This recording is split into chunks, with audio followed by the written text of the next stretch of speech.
to increase our shoulders' internal rotation capacity. Okay? So we're going to utilize the sleeper stretch in a unique fashion. So a couple of key tips. One is my shoulder is going to want to escape, meaning it's going to want to do two things. It's going to want to sneak out from underneath me, and it's going to want to sneak up, especially if I have a stiff shoulder capsule. So what I'm going to do is I'm going to be really diligent of two things.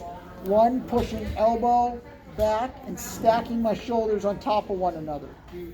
Second, I'm going to ensure that the shoulder is not rising too high. It's not up into my ear. And then once there, I'm going to gently find what is my shoulder internal rotation. Okay? I'm not going to force this. I'm just going to explore. That's where it naturally stops. With my opposing hand, I'm going to come in and just grasp where my watch otherwise would be. Do not grab your hand. Grasp just below that so that your force, if any that you're applying, will go through the shoulder rather than the wrist. And here I'm not even pushing with my left hand. I'm just grasping. And the weight in and of itself of the hand and the arm grabbing it will be enough for an overpressure. This is phase one of the exercise.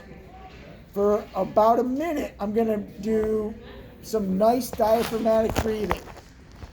What is that? That's belly breathing with 4 seconds in, 8 seconds out. I will repeat that again for a minimum of 1 minute. Then what I'm going to do is I'm going to incrementally add, again, it's going to be hard to appreciate, but the motion that I'm going to try and create is I'm going to try and come out of the stretch. But I'm going to hold steady with my left hand. So I'm gradually going to contract, building up the force of how much force can I produce trying to come into my external rotation with my right hand. As I do so, what I'm going to notice is that my right shoulder is going to have the propensity to rise up into my ear. I'm going to keep that locked down, gradually increasing pressure to my safest, greatest contraction. How hard can I go? Pushing my right arm up that way. After 30 seconds, I'm going to open my left hand and try and peel my right hand off of my palm, pushing it down closer to the table. Don't use the barometer of how far your arm moves to determine whether this is successful or not. Focus rather on the force generated at the shoulder and deep within the shoulder to determine your proper success or application of it.